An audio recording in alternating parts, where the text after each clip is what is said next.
Hey brother, welcome back to this Making of a Nice Guy series. In this video, I want to talk about shame. I want to talk about those stories that we tell ourselves, the rules, the operating instructions that we come up with from the childhood formative events that we experience. And in this particular video, I want to tell you my story of trying to protect my mother from my stepfather, but then having her turn on me and shame me and actually getting in trouble for trying to do the right thing.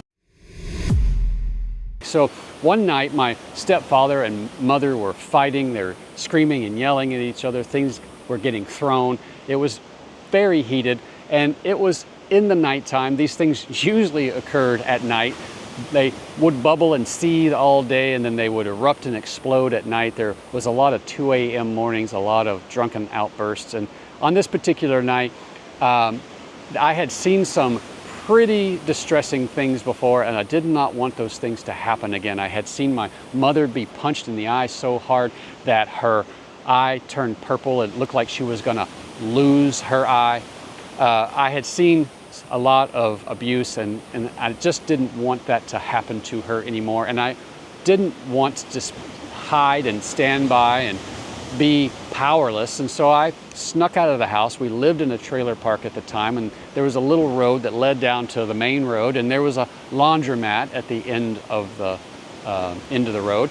And this was a time when there were still payphones, and you could go and you could make a call, and you could actually push a button and you could talk to the operator. And so I made a call, and I called the police, and I asked them to come, and I was afraid for my mother, and they did. They came to the scene, and as you may know, a lot of times when a police officer shows up to a domestic issue, the tables can turn.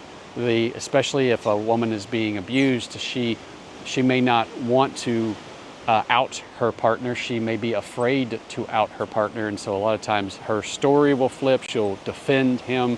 She'll be upset at the cops. Maybe she will push back and say, no, nothing is wrong. And that's exactly what happened in this situation. I called the police, and then I went to a neighbor's house, and I stayed there in they had like a little travel trailer next to our trailer, and they let me watch Benny Hill and just kind of waited with me. They knew something was wrong, but they didn't want to get involved, and they didn't know exactly the right thing to do.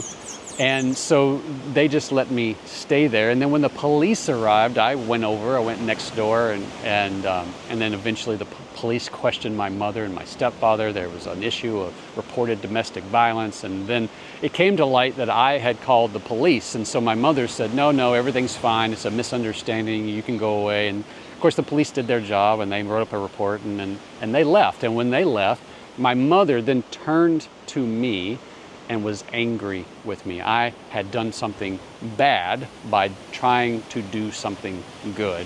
She was upset with me, and rightly so. Maybe she was upset with me because she was afraid of what that might mean, that my stepfather might get angry, that it might mean something for our safety and security, for our home, for the relationship between her and my stepfather. I'm not sure exactly what was going through her mind, but I do know that it set in me something that said I did something wrong. By trying to do the right thing, I was actually doing something wrong. And shame is such that when we do something, if we feel like we've done something wrong, shame says, I didn't just do something bad, I am bad. And that can be an assigned meaning. It can be a moment where we tell ourselves a story, whether it's a true story or not. We can agree to that story consciously or unconsciously, and usually it's these unconscious moments where we agree to a story that says, I did something bad, I am bad. And that was a transformative, a formative moment of my childhood. It wasn't a conscious story, but it was a story that I agreed to. And somewhere along the way, those stories add up. They're additive. They start to stack. And when we start to say, well, if this is true, then something else must be true. And so we start to create other associations and other stories and other assigned meanings and other operating instructions and rules about how to be safe, how to be okay, how to please others, and how to get our needs met.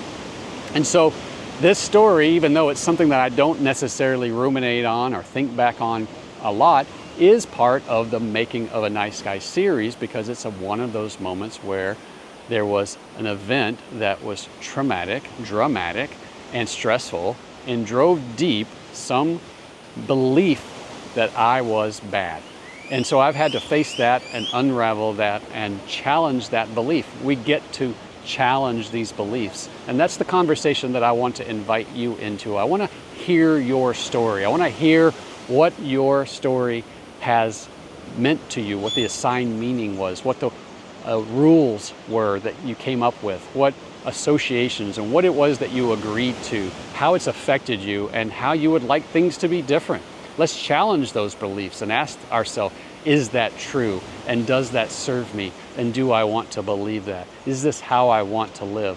I want to be able to ask you clarification questions so that you can get clarity about those thoughts and assigned meanings and be able to decide for yourself how you want to live. I want to share with you my own personal insights and the insights of men that I have coached and they have shared with me.